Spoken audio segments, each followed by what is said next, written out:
Attention, ici, on apprend le français pas à pas, avec un objectif simple, parler comme un pro. Bienvenue sur Pro en français. Dans ce podcast, tu vas apprendre à parler français avec confiance et naturel, pas de longues règles, pas de théories ennuyeuses, seulement des situations réelles, des phrases utiles et un objectif simple, parler comme un pro. Aujourd'hui, on commence par quelque chose de fondamental. Comment parler de ton travail ou de tes études comme un français natif?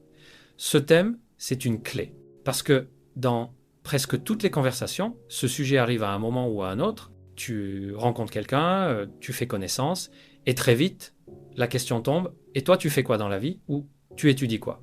C'est une question simple, mais ta réponse peut tout changer. Elle peut montrer ton aisance, ta personnalité, ta confiance, et surtout, elle peut créer une vraie connexion.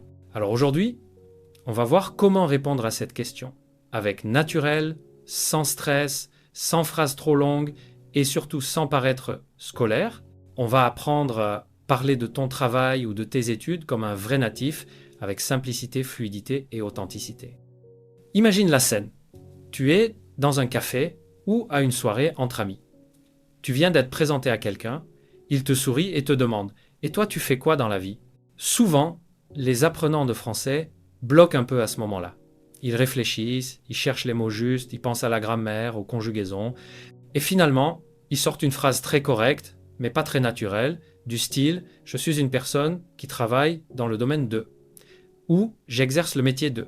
C'est grammaticalement juste, mais à l'oral, ça sonne un peu trop formel, un peu livre de grammaire.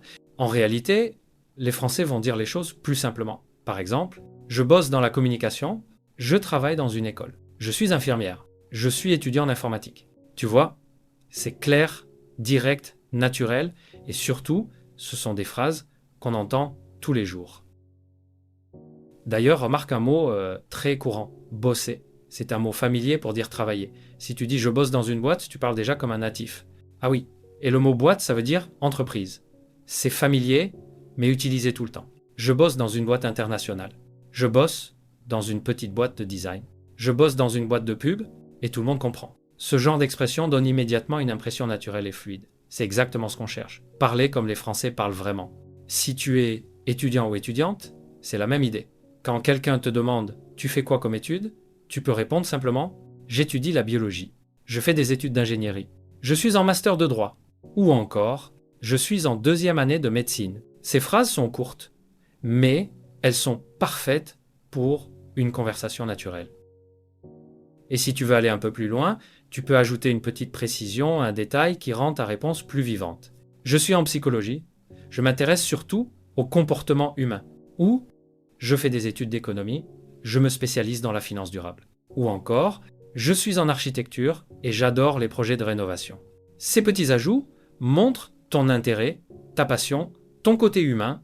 C'est ce qui rend une conversation agréable et authentique. Mais parler de ton travail ou de tes études, c'est pas seulement dire ce que tu fais. C'est aussi comment tu en parles, parce que les Français adorent les émotions, les ressentis, les opinions. Tu peux très bien dire « J'aime beaucoup mon travail parce que je rencontre plein de gens différents » ou « C'est parfois un peu stressant, mais j'adore les défis » ou encore « Pour être honnête, c'est pas toujours facile, mais j'apprends énormément ». Ce type de phrase donne de la couleur à ton discours. Tu te contentes pas de dire un fait, tu racontes une expérience.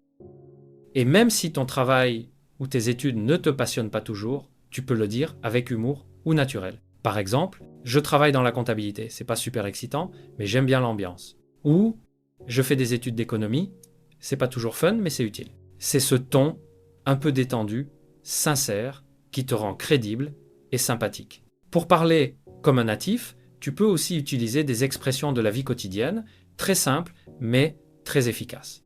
Écoute bien, je bosse à mi-temps parce que j'ai aussi mes cours. Je fais un stage dans une start-up, c'est super intéressant. Je viens de changer de poste, donc je découvre plein de choses. Je suis en alternance, je travaille 3 jours et j'ai cours 2 jours. Je travaille depuis 2 ans dans le marketing et j'adore la créativité qu'il faut. Toutes ces phrases sont naturelles, modernes et faciles à adapter à ta situation. Et puis, pour donner une impression de fluidité, tu peux utiliser des petits mots très français. En fait, ben, tu vois, franchement, eh bien, ce sont des mots qui ne veulent pas dire grand-chose en eux-mêmes, mais qui rendent ton français vivant. Par exemple, moi je bosse dans le tourisme, tu vois, j'aime bien le contact avec les gens, ou, en fait, je suis encore étudiant, mais je travaille à côté. Ou encore, franchement c'est pas toujours facile, mais j'aime ce que je fais. Ces petits mots, c'est comme la musique du français parlé. Et si tu veux donner une bonne impression dans un contexte plus professionnel, tu peux légèrement adapter ton ton. Par exemple, en entretien ou dans une situation plus sérieuse, tu peux dire « Actuellement, je travaille dans le secteur de la logistique. Je suis responsable de projets dans une entreprise internationale. Je termine mes études d'ingénierie et je cherche un stage dans le développement durable. » Ce ton est plus formel, mais il reste naturel. Tu n'as pas besoin de mots compliqués. Ce qui compte, c'est la clarté et la confiance. Tu peux aussi parler de ton parcours, c'est très apprécié en français. Les Français aiment comprendre ton histoire, ton évolution, ton cheminement. Par exemple, avant je travaillais dans la restauration, mais j'ai décidé de me reconvertir dans l'informatique. Ou j'ai commencé par étudier la littérature, puis je me suis orienté vers la communication. Ou encore, j'ai travaillé plusieurs années à l'étranger avant de reprendre mes études. Ces phrases montrent que tu as une expérience, une évolution. Et ça rend ton discours plus intéressant. Et n'oublie pas, quand tu racontes ton parcours, parle avec énergie, avec un peu d'enthousiasme. Même si ton travail n'est pas parfait, montre ce que tu en retires. J'ai beaucoup appris dans ce poste, ça m'a permis de découvrir un nouveau domaine. Grâce à ce travail, j'ai gagné en confiance. Ces phrases sont simples, mais elles montrent une attitude positive et les Français adorent ça. Tu peux aussi parler de tes rêves ou de tes objectifs.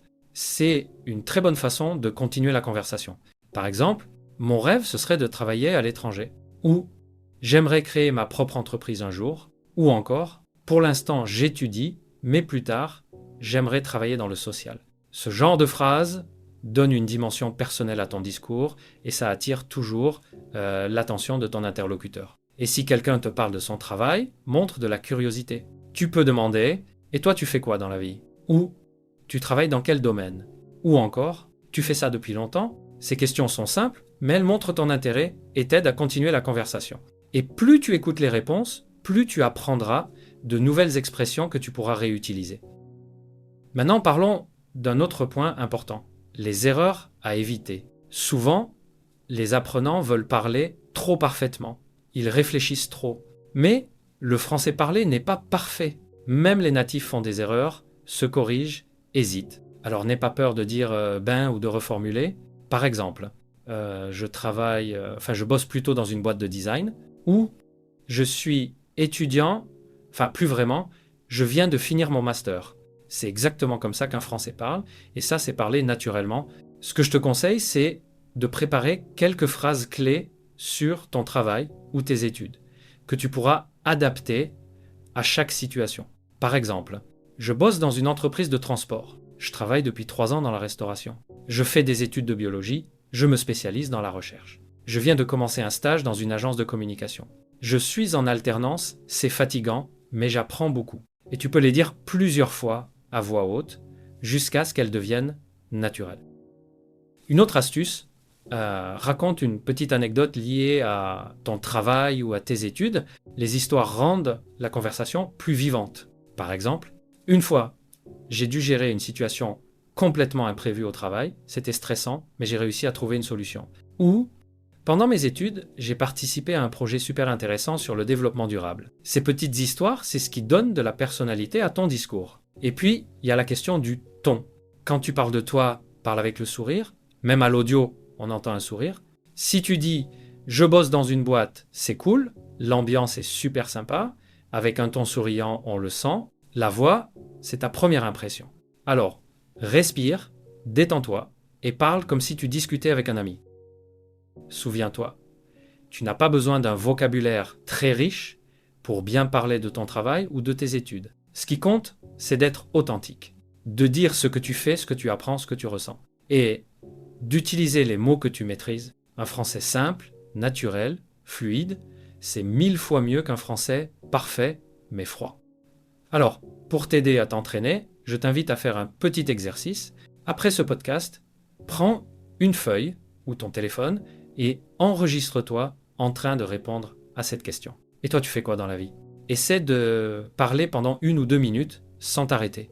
Dis ce que tu fais, ce que tu aimes, ce que tu apprends et pourquoi. Ne cherche pas la perfection. Cherche la fluidité. Et refais cet exercice plusieurs fois. Tu verras, chaque fois, tu seras un peu plus naturel, un peu plus fluide, un peu plus confiant. Et surtout, amuse-toi. Le français, c'est pas seulement une langue à apprendre, c'est une langue à vivre. Quand tu parles de ton travail ou de tes études, tu partages une partie de toi. Et c'est ça, parler comme un pro, c'est parler avec authenticité, avec émotion, avec simplicité. Merci d'avoir écouté cet épisode de Pro en français. Si tu l'as aimé, abonne-toi, partage-le et continue à pratiquer chaque jour. Rappelle-toi, pas de longues règles, pas de théories ennuyeuses, seulement des phrases utiles, des situations réelles et un objectif simple, parler comme un pro. À très bientôt pour un nouveau podcast et d'ici là, continue à parler, à pratiquer et surtout à croire en toi. Parce que oui, tu peux parler français avec confiance et naturel. Et tu es déjà sur le bon chemin.